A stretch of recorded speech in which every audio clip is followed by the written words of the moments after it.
Hey, this is Steve in Dallas, Texas. It's Saturday morning, my friends, and you are listening to Light Talk. Good morning. This is Ellen coming to you from the tropics and St. Bart's. And today we have a very special guest, all on Light Talk. And this is David coming to you from the beautiful Belmont Shore neighborhood of Long Beach, California.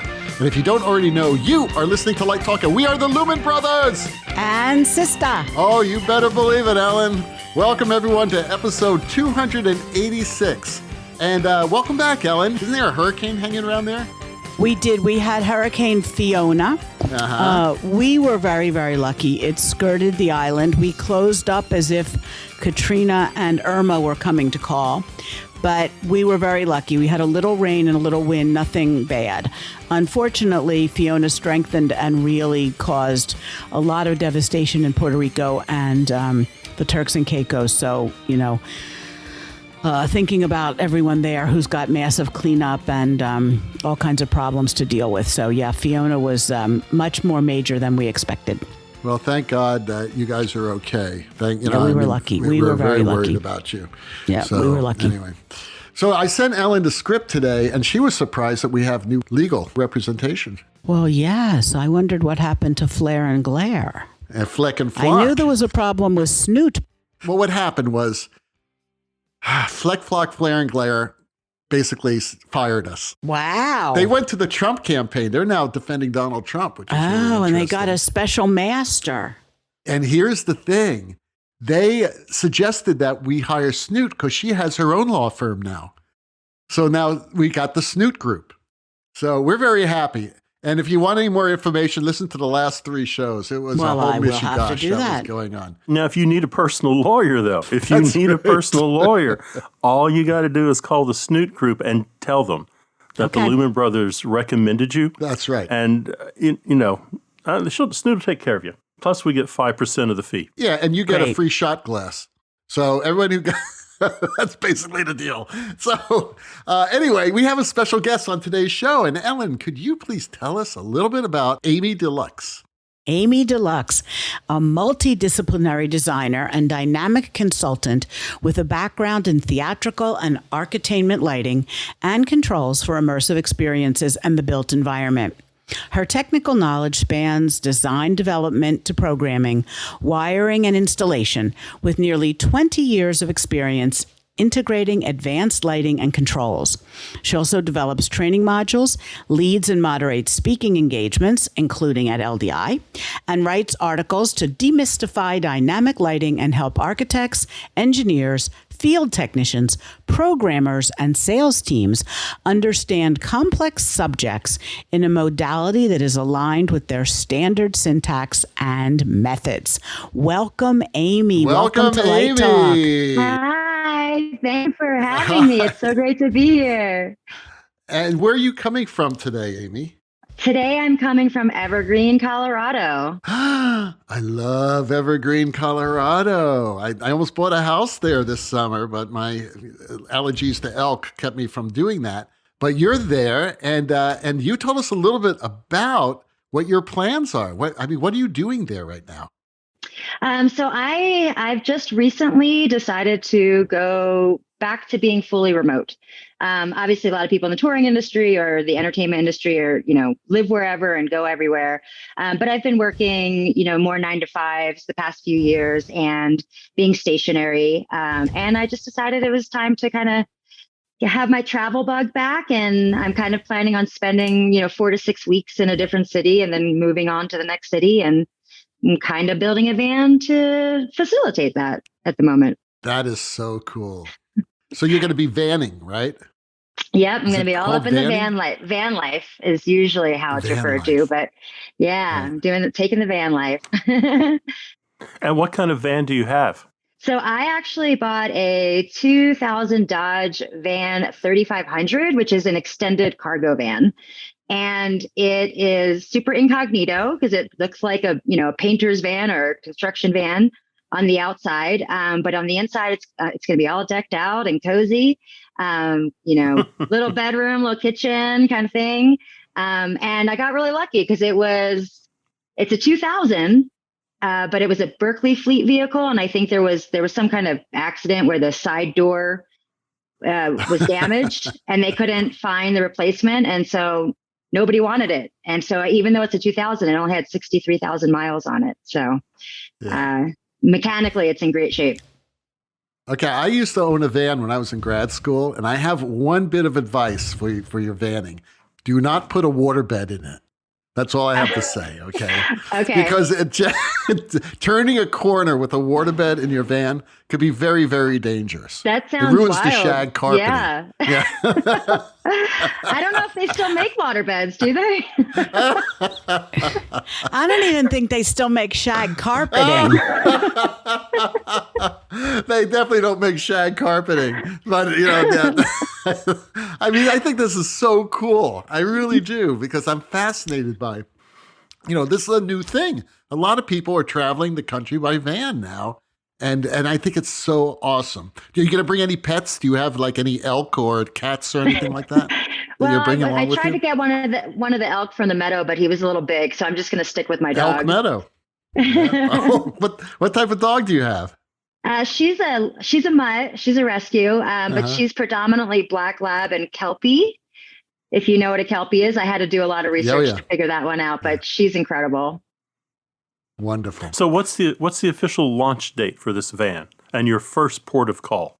So, you know, I have an official launch date. However, van builds, as they say in every thousands of YouTube videos that I've watched, everything takes a lot longer than you expect. So, you know, I'm shooting for it to finish the end of this month, and we'll kind of just see how that goes.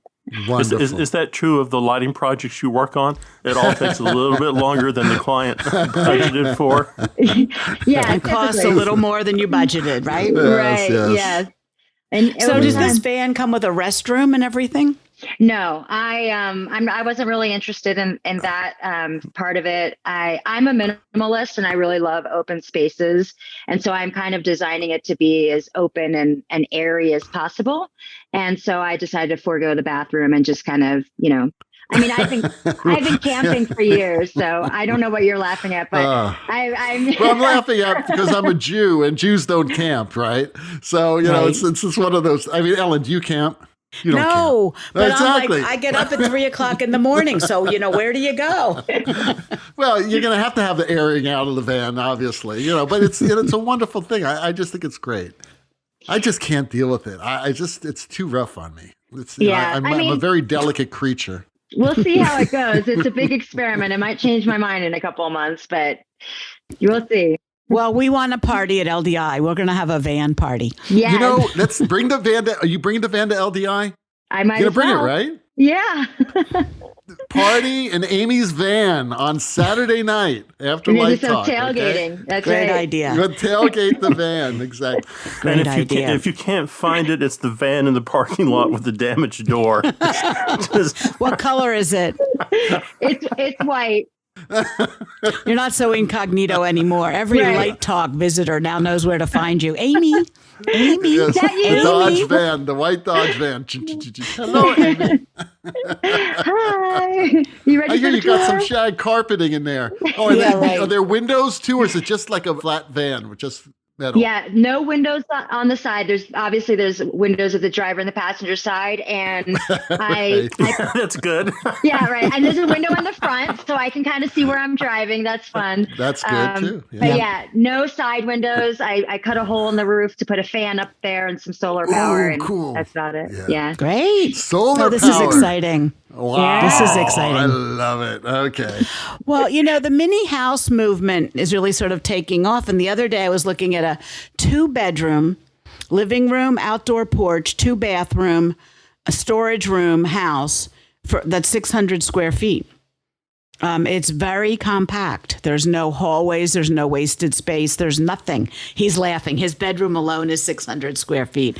No, I like how you say that. There's no wasted space. Well, in 600 square feet, there can't be any wasted space. I mean, you know, but like a lot of houses just have these like massive hallways that are nothing but doors. Right. You know, that is wasted space. So this is like, it was really, the one was really, really piqued my interest because I'm building a small house. But anyway, Back to reality. Okay, let me ask the first question here. Lighting. This is a lighting podcast. We're talking about vans. Okay, so are you using all LED fixtures in your van? No, seriously. Yeah, you need LEDs in the van. It's solar powered. She has to use LEDs. She can't use. She all can't right, use who's anything asking the first question? You are, Ellen. Okay, great. Amy, how did you get into the lighting field? What is your background and what attracts you to light? Well, I actually came into lighting completely accidentally. I actually went to a high school that had an incredible theater program, but at the time I was way too shy to get involved. And anybody that knows me personally knows that I can be very long-winded and I'm very chatty. But in high school, I barely spoke a word. I was very shy. So I didn't really understand, what behind that. And I didn't really know that there was a lighting field. And so I ended up as a visual artist going to school for multimedia and graphic design. And then years later, I was living in Austin and I was hanging my art in coffee shops and making CDs and flyers for bands and just kind of like doing the typical starving artist thing. And a friend told me about some stage work coming up. So I thought this is a good way to make some extra money, in between my art shows at the cafe and things like that. And I took my first gig. And I had so much fun at the load-in, and I'm a very energetic person. I just kept going. I'd finish a task, I'd run back. What's next? And I just got really into it. I was having a blast. And so I ended up getting show call on the first gig, and I was just kind of hooked from there. So I was getting mostly assigned as, you start off as a carp when you get into, when you're doing stagehand work and you're not really professionally trained or, I didn't go to college for this.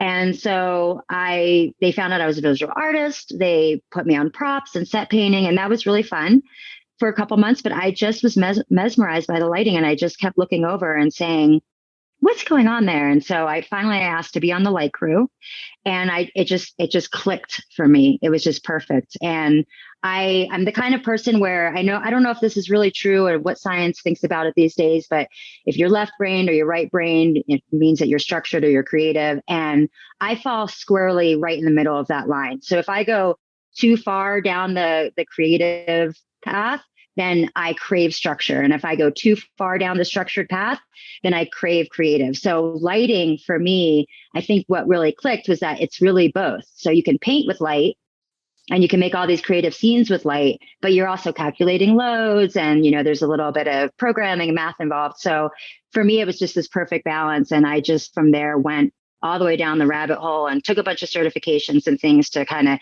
catch me up because I felt like a little bit of a late bloomer. And then I was just hooked from there. So just very much love it. All right. So you've tossed this term out a couple times. I've seen articles about you and things like that. And it's multidisciplinary designer. Define that to our listeners. What is that? Yeah. So I kind of decided to self-identify in that way because, like I said, I originally didn't start off as a lighting designer or a lighting director or, any of the lighting roles. My degree is in graphic design. I'm a visual artist. And when I went down this lighting rabbit hole, one of the things that I love about it is that there's always something new to learn. And I'm a deep dive learner. So if I don't understand something, I'm going to go all the way through the research to try to understand it the best that I can. And so my lighting career just kind of like went on this, very deep tangent and became, I got super, super niche into it. And so in some ways, the multidisciplinary means that I do the entertainment. I have the theatrical background. That's what I did for a decade, probably before I did anything with architectural or permanent installation. And then that curiosity kind of led me to the architectural side. And so in one way, the multidisciplinary means that I can do the entertainment or the architectural at this point in my career. And on another level, I kind of, after a while, realized that I was kind of felt like I had abandoned my visual arts a little bit, my painting or my drawing or my graphic design. I wasn't really doing anything like that anymore. And I just kind of missed it. There's a different kind of zen that you get when you're doing something that kind of comes organically to you. And so I wanted to find a way to incorporate it as more than just a hobby. So for probably 6 or 7 years now, I also make graphic design materials for organizations. And that can be marketing materials, that can be educational materials, anything like that. So the multidisciplinary includes the entertainment lighting, the architectural lighting. It includes marketing and educational materials through graphic design. And I also love to write. So I've been writing articles as well. So I kind of have this whole little package that all comes back to being a way to serve lighting, but I can do it in these different disciplines. Wow. That sounds like a busy day for you. I am a busybody, so I guess it works out. Yeah, I find your career fascinating and where you're going right now with it, because I've seen some of that work, and I want to talk more about it later. But first, you talk about dynamic lighting. Could you demystify, I love that word, demystify dynamic lighting for our listeners? Yeah, absolutely. So I really don't feel that for most people that do entertainment lighting, there's not a lot to demystify. I think that production people that are in lighting kind of already have what I call the DMX gene. Like, we just understand it. I picked it up. Like I said, I didn't go to school for this. I picked it up pretty quickly. But when I started pivoting over to architectural, it just either people don't know it or they don't understand it. It's very intimidating for a lot of specifiers in the architectural side. And so for a while, I was saying, well, we'll just put some DMX lighting. I just kind of kept referring to things in DMX. And I learned that DMX is, it's a trigger word. So some people are like, oh, I don't want to do anything with that. That's me. DMX. And especially in architectural lighting, like it's market by market, right? It depends on your jurisdiction. Right. So in architectural lighting, there's some markets that are still using phase control, right? They're controlling the lighting by the circuit. It's analog. And so they don't even know any digital lighting, not even just DMX, but digital in general. So I thought that I kind of thought I was clever. And I said, well, you know what, dynamic, we're talking about the output. DMX is a protocol. We don't need to scare people with a technical protocol. And it's not the only protocol. We've got Dolly, we have got 0 to 10, right? So let's just take it outside of the controls realm for specifiers that are just like, they want pretty lights, but they don't understand controls. So let's kind of give this umbrella term. And really what we're talking about when we're talking about dynamic is they can pick a scene on a button. This is 100%, this is 0%. Dynamic basically says that you are going to automate a scene without any human intervention. So whether I'm talking about RGB or whether I'm talking about circadian lighting, something is going to happen that's going to go from step A to step B without you having to touch anything. So if we're doing circadian lighting and I want to have my lighting mimic the natural light of the sun, then maybe I'm going to run a program that's going to start at sunrise and end at sunset. And it's going to start at a warm color temperature, like 1800 or 2000 Kelvin. And then it's going to go up at the peak of the day to like 4,000 or 5,000 K. And then it's going to come back down to that warm glow at night, right? So you don't want someone coming in every half an hour and like changing the lights to match the sun. You just put it on an automated trigger. So that basically dynamic is, and that's a more complicated one to mimic the sun. If we just want to do RGB, you can have your little rainbow effect going. You just push a sequence button and it just automatically goes. So dynamic is basically anything that is changing from one state to another automatically without any human intervention. Very, very cool. That is cool. So architectural lighting, do you look at it differently because of the theatrical background, do you think, than someone coming to it from a more architectural point of view? Absolutely. Yeah. And that's, I think what is unique about how my career has grown is because I do have that theatrical background. And so I look at everything from the theatrical background. And to me, there's always an opportunity to, have a palette and create something very interesting and very beautiful. And with the traditional architectural, what I've learned in my, the last 4 years, I've been in a very traditional architectural market.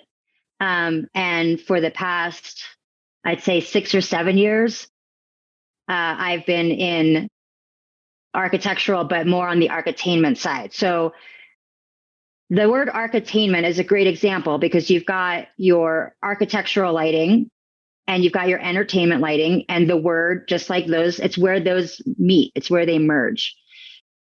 On the traditional architectural side, I was very surprised because I learned, on the ground, it's very, very, very different approach. There's different syntax, there's different players, there's different rules, there's different territories. It's completely different than entertainment lighting. And so when I was doing, going from entertainment lighting to more of an archi-tainment lighting, to me, it was a natural extension because I just loved the idea of permanent installation and saying, oh, we're not going to put it in a truck and put it in a warehouse and it's gone forever. We're going to see it all the time. That was intriguing to me. So when I started doing permanent installation and dipping my toe in architectural, it just seemed natural to me that I was still using the same technology that I used in entertainment lighting or production lighting and just putting it into these built environments. But then when I went deeper into the architectural and found that there are some markets where they're just not doing this at all, I had to kind of start all over again, learning the language and the syntax that people are using to bring that. And in the archi-tainment, it's a niche. And I didn't realize I was in a niche until I went full on into traditional architecture and then realized that it's not very common. I mean, there's markets like Vegas and Dubai, of course, where it's very common, but there's markets like San Francisco, which surprisingly, it's a tech hub, but they are not using very advanced lighting control. It's mostly 0 to 10 and phase control. So to help specifiers in a market like that, you kind of have to start from the beginning to demystify these options and say, look, these are just extra colors in your toolkit, extra paintbrushes to put into your toolkit. And some of that is, some of the intimidation, like I said earlier, is with technology. Some of the intimidation is with the price tag. And so I also help people find arts funding. A lot of jurisdictions have arts funding that can be put to that. But I think I went on a little bit of a tangent from your original question, but it is actually very different. Are you the prophet in the wilderness that's out there? Are you first generation in this? Are you one of the founders of making archi-tainment mainstream? I think that archi-tainment was definitely around before I was. I had nothing to do with Dubai. But I don't know many people that have gone as deep, and I do know a couple, but I don't know as many people that have gone as deep into the architectural traditional realm with a theatrical background the way that I have. And so I certainly do not feel like a prophet, but I definitely feel like I have 3 heads most of the time.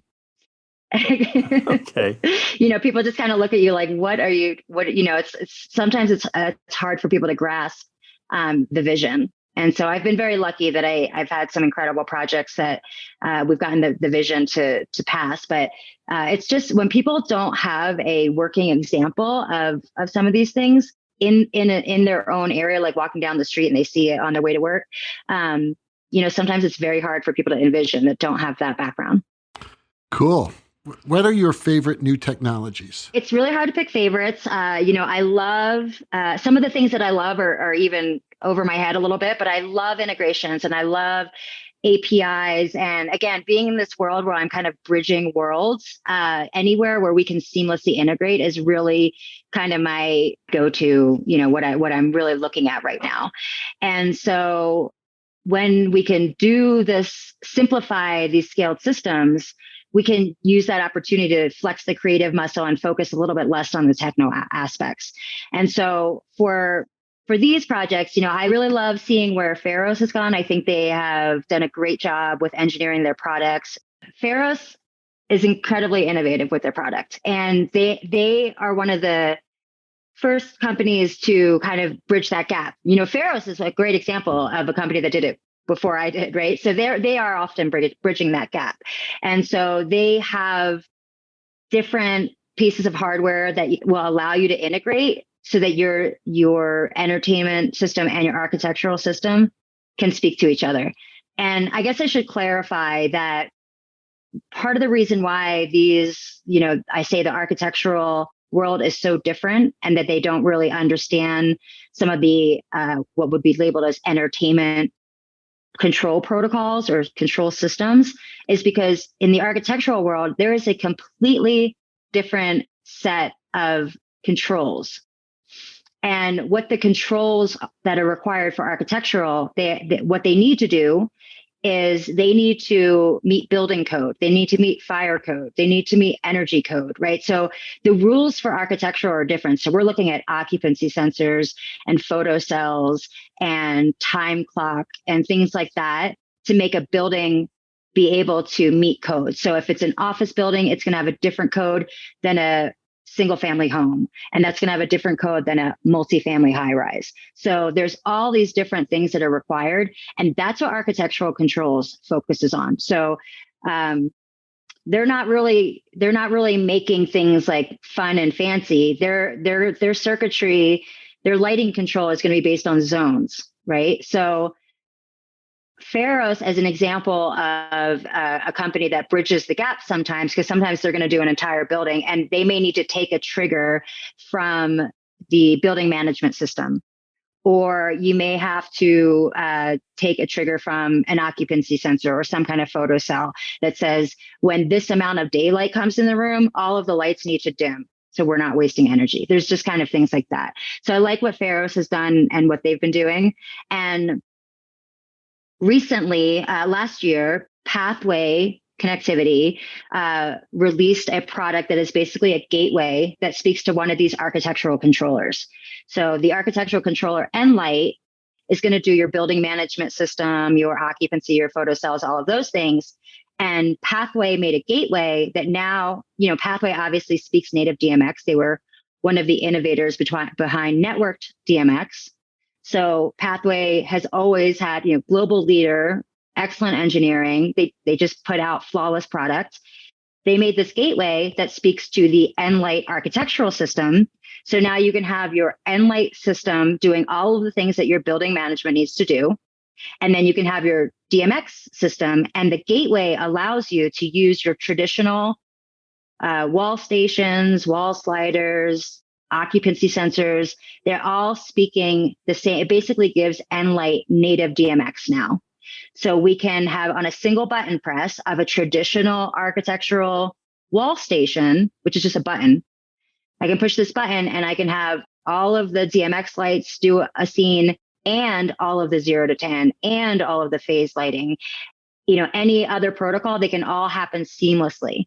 And the gateway has ports out to the DMX system. It has ports out to the Nlight system. So everything is speaking its native language, but it is all happening seamlessly under the hood. So that's a real game changer for architectural, because no other architectural controller has done that yet.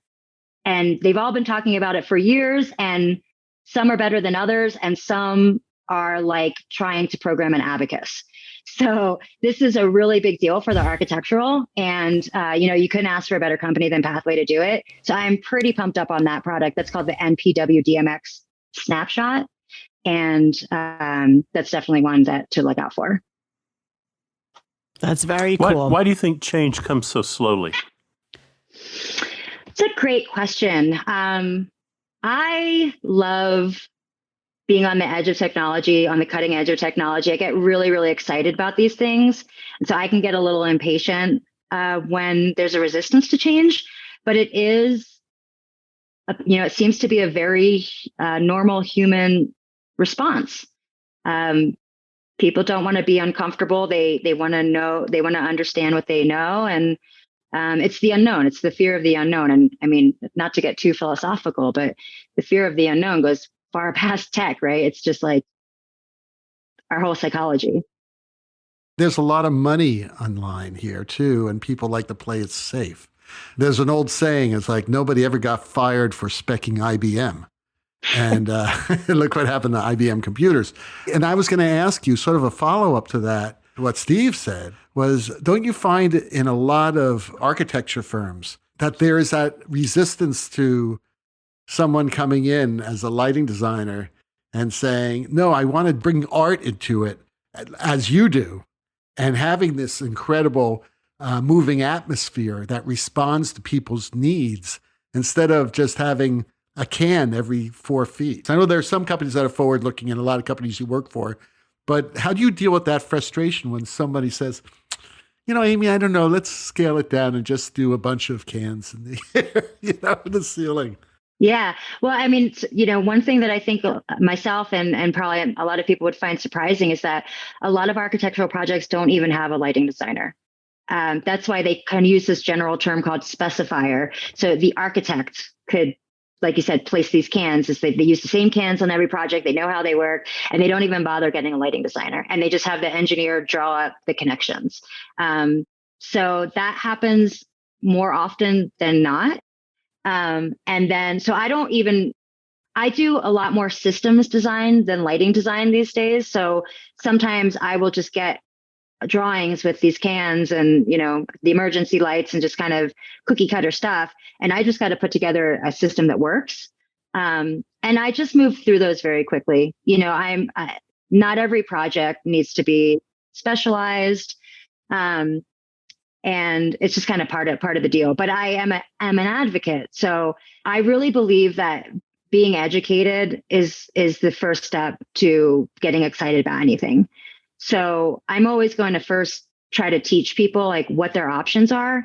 And that's where, again, the demystifying comes in, putting it into the language of, if you're an architect, I'm going to speak to you in architect's term. If you're a programmer, I'm going to talk to you differently. If you're an electrical contractor, you're going to have a whole other set of things that you're going to be concerned about. So I just try to talk to people in the realm that they're in. And then the projects that are meant to be a little bit more intricate, they'll find their way to me or whoever else is doing something like this.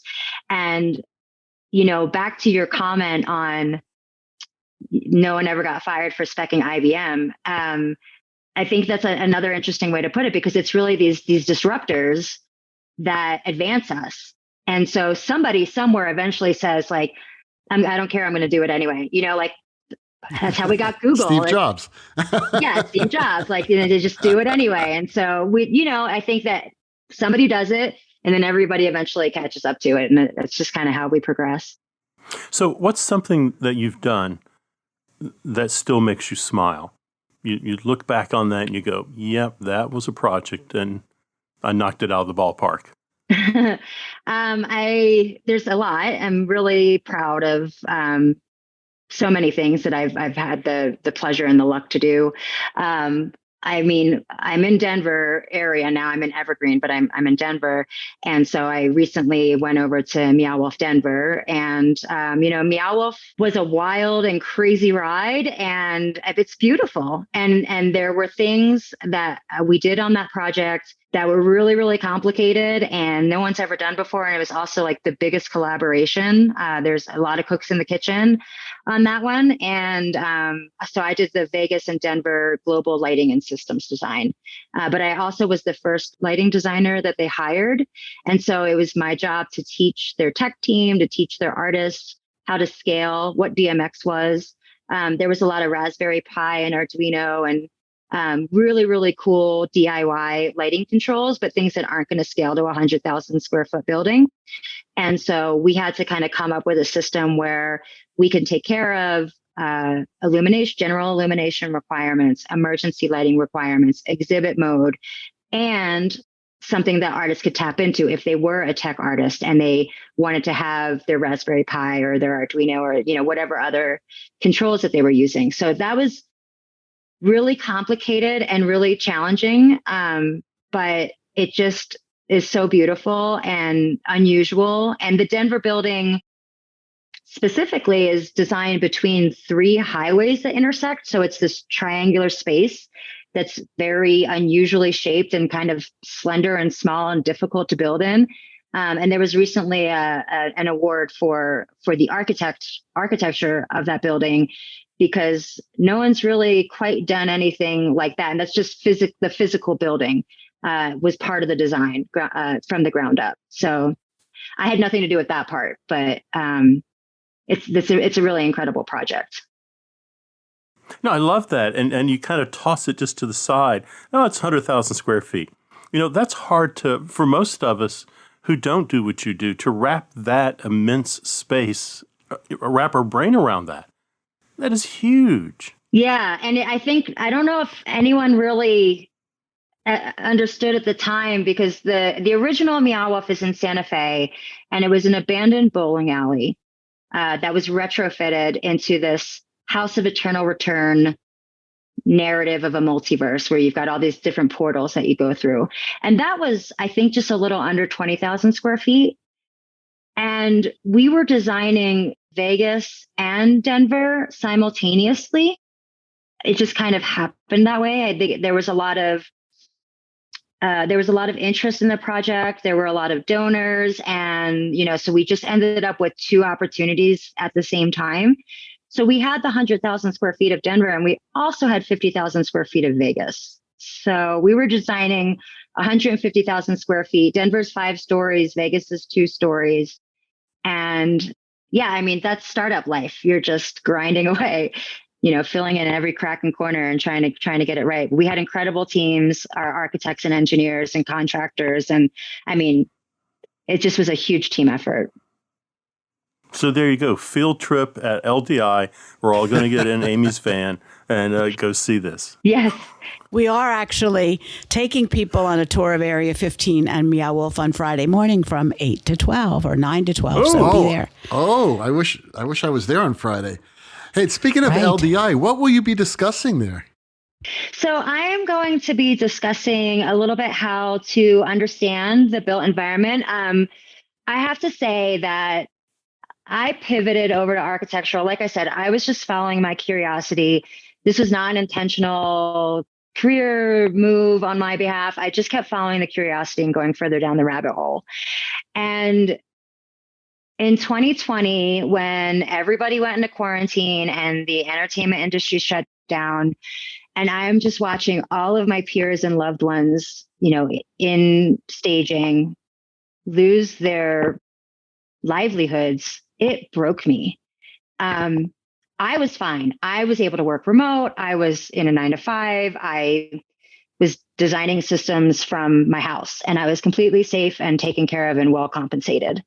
And I just wanted to be able to help my peers. I mean, it became pretty clear pretty quickly that we weren't going to go back to doing shows for a while. And at the time, I reached out to a couple of individuals, but over time, what ended up happening was that I started developing educational modules. Not only, I was earlier talking about teaching architects and engineers and everything. That's kind of my mainstay of what I do. But I also wanted to teach my entertainment peers, if you want to pivot, I've already kind of figured out all the hard stuff. And it's a different language. It's a different set of vocabulary. Like, it's different players. It's a different game. And, here we are in this place. If anybody wants to get into permanent install, and even now, obviously we're moving along and getting back to our new normal and all of that. But it's a very interesting space. And so at LDI, I'm going to be talking about how to understand the differences between entertainment lighting and the built environment, and just kind of like the syntax you need to know, what resources you should be aware of, and things like that. And that's Friday. What time? Well, it's in the time slot of 3:30 to 5. Amy is one of 3 women who are on a panel that's being presented with an organization called Women in Lighting, which is an international organization that supports women in all aspects of lighting all over the globe. And there'll be a little reception afterwards, and everybody should stop by. Get an LDI conference badge and come hear Amy and Paula Dinkle. And there's a third speaker, a woman named Carrie, who works for Four Wall. So it should be a great group. That sounds great, because Paula is a lot of fun, too. Yeah, Paula's terrific. And I don't know how well Amy knows Paula, but she, also has a deep theatrical background and then moved into Archi-tainment because she's done a lot of, she was 30 years at Imagineering. So great. She's been a mentor to a lot of people. I think you'll love her. Excellent. Yeah, she's awesome. She's been on the show. Yeah. She's just a great person, great designer. Yes, she is. She's really good. A lot of great history there. So one of the other things that we're doing at LDI is a program that's called Foster the Future. And we have a lot of young people, like between 18 and 25. So Amy, what advice would you give to these students and young professionals that want to get into lighting today? Sort of the post-pandemic period. Yes. I would just say always don't expect your learning to stop when school ends. Just keep learning. The biggest thing that I've learned in my career is that I am not going to know everything, and it's also going to keep changing. So one really important thing is you may not know the answer, but as long as you're resourceful and you can find the answer, that is going to help you in your career more than anything else. Did you ever go back and take actual architecture classes to understand the sort of building side of this?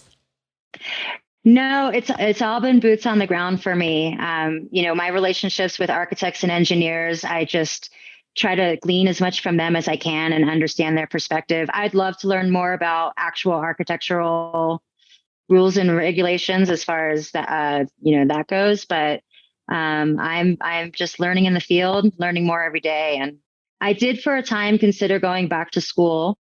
But I was already so far into my career, and as a resourceful person, I just wasn't sure that it would be worth the price tag. So I just kind of said, let me just go a little further and see where things take me and kind of make that decision a little bit later. And then I went down this niche rabbit hole of Archi-tainment, and it's kept me really, really busy.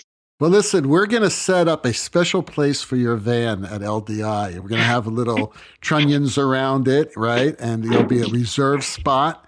Ellen's already talked about this. There's going to be a sign that says reserved for Amy's van. And it's going to be an awesome time at LDI. We urge all of our listeners to come to LDI this year, because it looks like an incredible conference. And Ellen, you've put together another great show. Thank you.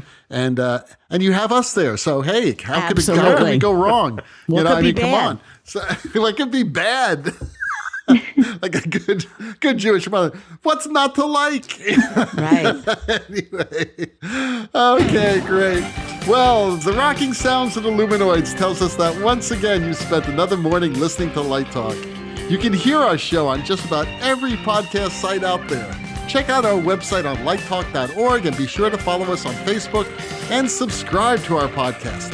That way you will not miss a second of Light Talk Insanity.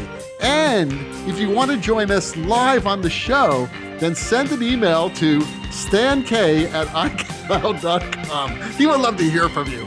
STANKAYE@icloud.com. He will give you all the information. You can also call him, anytime between midnight and 5 a.m. And his phone number is 869. Oh, I'm just kidding. No guarantee is offered regarding the accuracy of any statements or opinions made on this podcast. However, if you do decide to litigate, the law firm of the Snoot Group with partners Sparks, Burnout, and Chase Esquires will defend us until our retirement funds are depleted. Light Talk is written and produced by the Lumen Brothers and SISTAH, coming to you from Long Beach, St. Bart's, and Evergreen.